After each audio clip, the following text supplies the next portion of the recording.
அடிமைப்பட்டு இருக்கிறாய். சில காரியத்தில் வெளியே வர முடியாம அடிமைப்பட்டு இருக்கிறாய். அவ எல்லாமே நான் இப்பொழுது நீதிமானாக்கப்பட்டு விட்டேன் என்று சொல்ல முடியாது. அடிமைப்பட்டு இருக்கிறாய். ஒன்றுக்கும் நான் அடிமைப்பட மாட்டேன் என்று பவுல் சொல்கிறார். அவன் நான் நாமத்திற்கு தரித்து விட்டால் நான் அடிமை கிறிஸ்துவுக்கு மட்டும்தான். ஆகவே இப்பொழுது ஞானஸ்நானம் அவர் சொல்றாரு, கழுவப்பட்டு கர்த்தராகிய இயேசு கிறிஸ்துவின் நாமத்தினாலும் தேவ ஆவினாலும், கர்த்தராகிய இயேசுவின் நாமத்தினாலும் அவருடைய ஆவினாலும் என்ன செய்றீங்க? கழுவப்பட்டு. அப்ப கழுவப்படுவதற்கு சிறந்த ஒரு நாமம் இருக்கிறது, அது கர்த்தராகிய இயேசுவின் நாமம். இங்கே ஒரு இடத்துல கர்த்தராகிய இயேசுவின் நாமம் என்று சொல்லப்பட்டிருக்கிறது. அப்ப கழுவப்படுவதற்கு எது கழுவப்படணும்? அழுக்கு. அழுக்கு என்பது என்ன? பாவம். நம்முடைய பாவம் கழுவப்படுவதற்கு கர்த்தருடைய நாமத்தை கொடுத்திருக்கிறார்.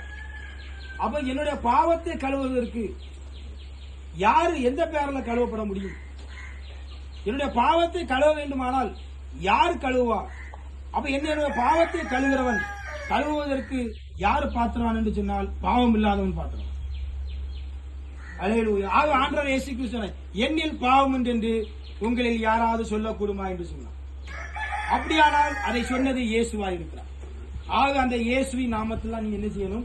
ஞான ஸ்நானம் எடுக்க வேண்டும். ஏனென்றால் அந்த வார்த்தையை அவர் தான் பேசினார். எத்தனை விசுவாசிக்கீங்க? எந்த ஒரு மனிதனும் ஒரு ஃபாதரோ ஒரு கூண்டுக்குள்ள போய் பாவ மன்னிப்பு கேட்க முடியாது.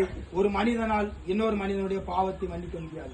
குற்றங்களை நீங்கள் மூடலாம், எண்ணாமல் இருக்கலாம். ஆனால் மன்னிப்பு என்ற ஒரு காரியத்தை, பாவத்தை மன்னிக்க கிறிஸ்து இயேசுவுக்கு தான் அதிகாரம் இருக்கு. அந்த நாமத்திற்கு அதிகாரம் இருக்கு. இப்ப என்ன ஆகும்னா, இப்ப இந்த சகோதரன் இடத்துல இப்பொழுது ஒரு இடத்துக்கு போறாரு, ஒரு கல்யாண வீட்டுக்கு அவர் போறாரு.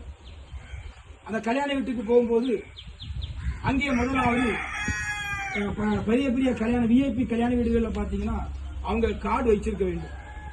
என்ன கார்டு வைத்திருக்க வேண்டும்? கல்யாண திருமண அழைப்பிதழ். அது ஒரு அழைக்கப்பட்டிருக்க வேண்டும். அல்லது ஒரு தொழிற்சாலைக்கு வேலை செய்ய போகும்போது, கூடங்குளத்துக்கு போகும்போது, நான் என்னுடைய ஃப்ரெண்டு ஒரு முறை நான் பார்க்க அந்த தூத்துக்குடி கப்பல் துறைமுகத்தில் கப்பலை சரி பண்ணுற வேலையை பார்ப்போம், கான்ட்ராக்டர். அப்பொழுது நான் அங்கே போய் அவனை என்னை கூப்பிட்டு பார்க்க போயிருக்கும் போது அங்கே போகிறதுக்கு ஒரு பாஸ் வச்சிருப்பான். அந்த பாஸ் நான் இங்க காட்டலைன்னா அங்க உள்ள யாரையுமே விட மாட்டாங்க. நாங்க ஒர்க்கர்ஸ் இதுக்கு வந்திருக்கோம் அப்படின்னு சொல்லி காட்டிட்டு அது இல்லைன்னா உள்ள விடவே மாட்டான். இல்லைன்னா இப்ப வராதுன்னு சொல்லி. அப்போ இப்ப அவரு இப்போ தேவனுடைய ராஜ்யத்துக்கு போக வேண்டுமானால் ஒரு ஆவிக்குரிய பிரகாரமாக ஒரு பாஸ்போர்ட் வெளிநாட்டுக்கு போறது எடுக்கிறது போல இப்பொழுது அவர் அதற்கான ஐடென்டி கார்டை பெற்றுக்கொள்ள போகும். இனியெல்லாம் அவர் பத்திரமா வச்சிருக்கணும். நீங்களும் பத்திரமா வச்சிருக்கணும். அதை நீங்க எவ்வளவு தூரம் பத்திரமா வைத்திருக்கிறீர்களோ, பத்திரமா எப்படி என்னை நீதிமானாக்கி இருக்கிறார், என்னை மகிமை